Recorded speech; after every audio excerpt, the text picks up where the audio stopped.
ગુજરાતના મુખ્યમંત્રી નરેન્દ્ર મોદી પ્રધાનમંત્રી બને અને વડોદરામાં ઐતિહાસિક જીત મેળવે તે માટે આજે કાઉન્સિલર રાજેશ સારેની આગેવાનીમાં હજારો મહિલાઓએ માના દરબારમાં દુઆઓ માંગી હતી।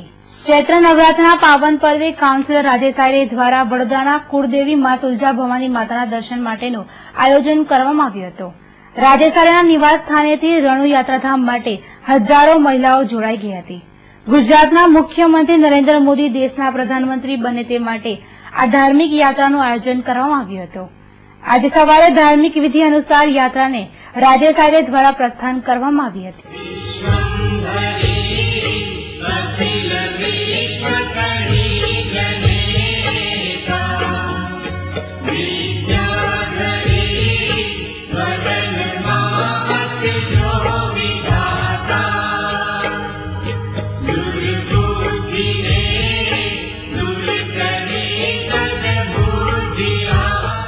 હજારો મહિલાઓ ચૈત્ર નવરાત્રીના પાવન પર્વે પાદરાના રણુ સ્થિત મા તુલજા ભવાની ધામે પહોંચ્યા હતા। મા તુલજા ભવાનીના જયકારાઓ સાથે રણુનું પાવન ધામ ભક્તિના હિલોડે ચડ્યો હતો। મા તુલજા ભવાનીના દર્શન સાથે હજારો મહિલાઓએ મોદી માટે દુઆઓ માંગી પ્રાર્થના કરી હતી। હજારો મહિલાઓએ માના દરબારમાં મોદી માટે બાધાઓ પણ માની હતી।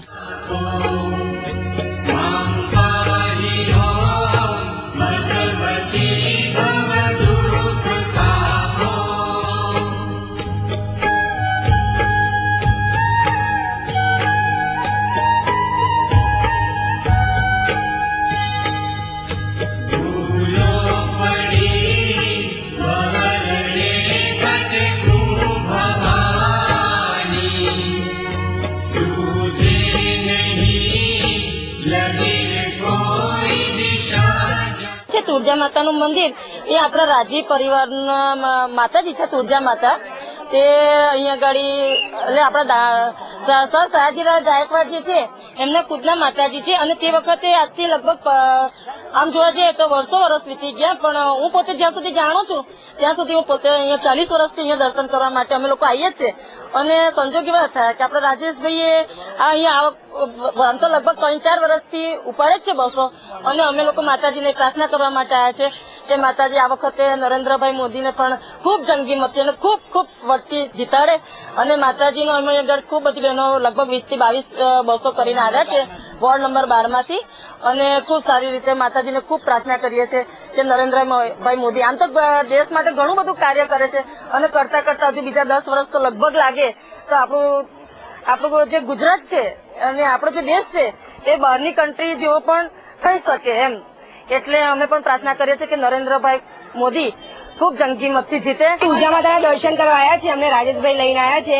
અમે તુલજા માતાને પ્રાર્થના કરી છે કે અમારા પીએમ તરીકે નરેન્દ્ર મોદી સાહેબ જીતીને આવે, બહુમતીથી જીતીને આવે એવી પ્રાર્થના કરી છે, અને 20 થી 25 વર્ષ રાજેશભાઈ લઈને આવ્યા છે। અહીંયા આપણા મુખ્યમંત્રી જે પ્રધાનમંત્રી બનવા માટે જઈ રહ્યા છે તો એમના માટે અત્યારે અમે 2500 થી 3000 બહેનો દર્શન કરવા માટે અને મુખ્યમંત્રી માટે અને પ્રધાનમંત્રી જે બની રહ્યા છે એના માટે અમે લોકો પૂજા કરવા માટે અને માતાજીને પ્રાર્થના કરવા માટે આવ્યા છીએ કે એમને વધારે ને વધારે વોટથી જીતાડે અને એ આખું એમનું પોતાનું નામ રોશન કરે, એના માટે અમે લોકો બધી બરોડાથી બહેનો આવી એટલો જ નિશ્ચય કરીને આવ્યા છે કે જે આપણા માનનીય મંત્રી શ્રી પ્રધાનમંત્રી બનવા જઈ રહ્યા છે દેશના માટે, એટલે એ માતાજીને અમે એ જ પ્રાર્થના કરી છે કે વધારે ને વધારે વોટથી જીતે અને દેશના માટે જે પ્રધાનમંત્રી બનવાના છે મોદી સાહેબ તો દેશનું નામ રોશન કરે, વડાપ્રધાન બનીને આપણા દેશની આખી દુનિયામાં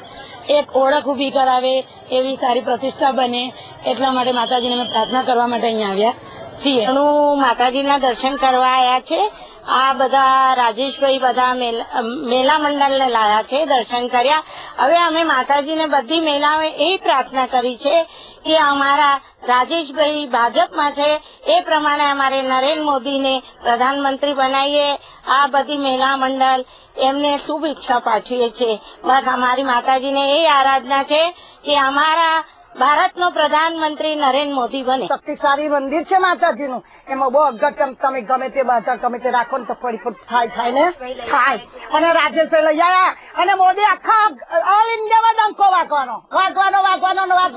આપણે જેને તેને કહેવાનું, મોટા ને નાના ને કે મોદીને સિક્કો આપણે આપવાનો, મોદીને જ આપણે વટાલવાનો। કોઈ કશું કરવાના નથી. મોદીએ તો કેટલું બધું કરી નાખ્યું, ચારે બાજુનું કર્યું, જોયું? નાનાનું મોટાનું, છોકરીઓને બીજી છોકરીઓને ભણવાનું, કબડ્ડીનું. મારી કબડ્ડી રમીને છોકરી આવી, મને તો બહુ જ હરખ છે કે મોદી એટલે